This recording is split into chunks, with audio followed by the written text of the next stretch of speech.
Yo, yo, yo, fellas. Now,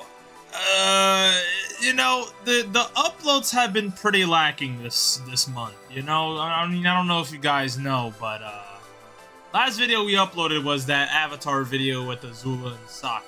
After that, I haven't really been recording anything. I'll just keep it a buck. I know a lot has kind of happened since, like a bunch of game announcements that I kind of want to go over, but I feel like if you guys want me to go over those, I could, because honestly, I'm very excited for Xenoverse 3. I've already tried Daima Goku. I've already got my impressions of him and stuff.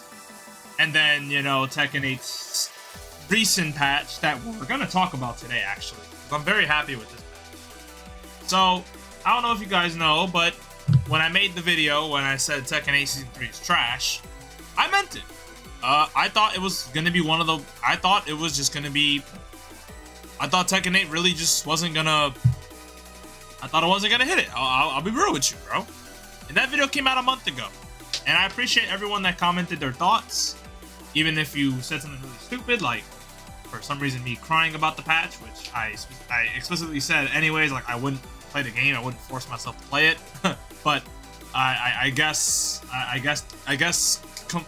voicing your complaint is considered crying. I guess. Is that not how game devs get their feedback anyways?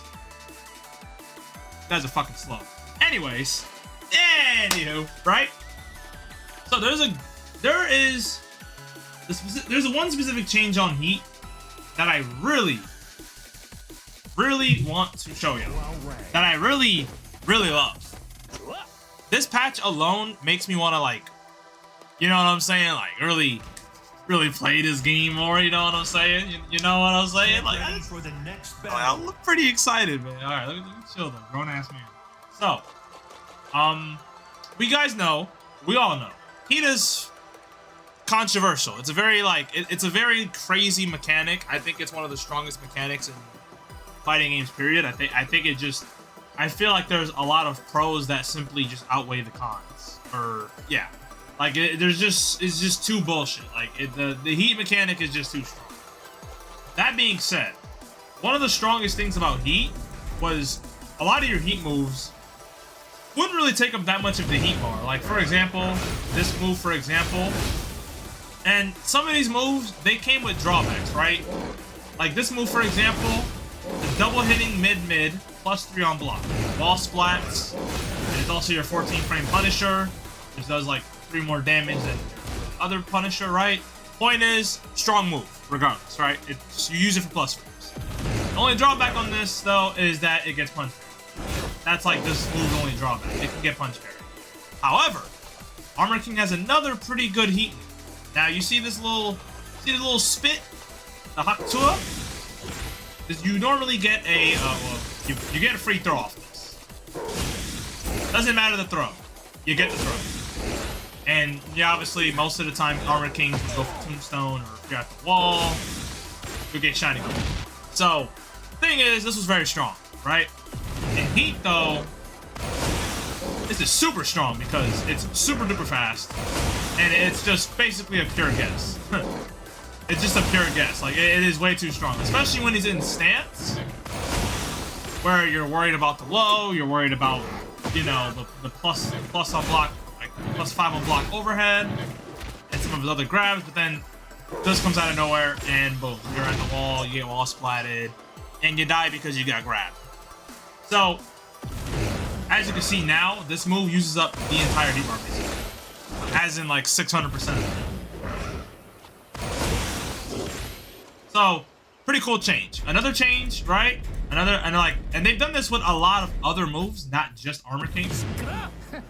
Hwoarang's Hell Sweep. Now, we all know, like, how stupid the Hell Sweep is, let's be honest. Like, he can just do that bit, like, 3 times and kill you for it. Like, he could literally, quite literally, let me use my words. He can basically do, like, 90% by just doing that move alone. But now, not anymore. On top of that, they also nerfed the damage that comes out of the Hell Sweep, too. Which I'm a big fan of, because I think this scenario with Hwoarang was completely in his favor. Once Hwoarang is in Heat, I mean, regardless of what you want to say, he is one of the best characters in the entire game. Like, I'm gonna just say that, all right? And that's just that's coming from someone who actually plays Hwoarang. I mean, I feel like if you're a Hwoarang player, you should know this, but obviously Hwoarang players, they like to downplay their character, just like most of the other mains in this game. Everyone likes to downplay their characters, right? Obviously, I think there's something they should have touched, like this move, for example. I feel like this move is still dumb. You know, double hitting mid-mid, plus 4 on block, uninterruptible. Like, there's still a lot wrong with this move alone. But at the very least, like, everything has more risk to it. And, you know, you want to preserve these moves for when you really need them, you know? Like, you know, if you want to use up your entire heat bar just for a hell sweep, you better make sure it wall splats, or you better make sure it ends the round, or something like that, right? Another thing with that nerf is that it can also create more mind games where, you know, you're not really going to expect your opponent to blow out the entire heat, so that low will be like a reserve. Like, they're going to use it to, you know, use it when they need to, you know, not use it when they're at a life deficit and they could use the heat bar for that double mid-mid party, right? And then, you know, with Armor King, I would like to preserve the heat for double mid-mid if they're not parrying it, or, you know, for the juicy ball splat, or even this insanely busted Power Crush that I think probably needs that nerf too, but they'll get there eventually. I'm pretty sure Armor King will receive a nerf for this. But yeah, like the gas move, obviously pretty strong, very, very powerful at the wall, and you know, obviously you don't want to get hit by this powerful mid, wall splatted, and you died. Like Power Crush. So again, not a lot you can do, and a lot of the time you're in a plus situation, so it's kind of hard pressed when. Basically, Tekken 8 stuff. Tekken 8 stuff. You guys get it. We can look at this with some other moves as well, if I can remember some of the other moves. Like, I think Devil Jin also has this as well. There's a Hell Sweep. I think we also have this issue. Reina? That as well. Like, some of the power lows definitely received this nerfed. Like, this low, for example, that used to be like a quarter of your like heat, but now it takes up like 600% as well. That way Jin isn't like constantly looping those annoying, like, the annoying situation, right? And then for Reina, same thing with her. This floor breaks as well, so imagine that, right? Double Jin gets a whole combo off this thing. Reina just, you know, runs wild with the low. But now she has to kind of reserve it for a rainy day, you know? I feel like this move should have gotten touched. Definitely not this, but you know, this move is still annoying to deal with, but I think over time they'll probably do something. As of right now, I don't really see that. But you guys basically get the gist of it.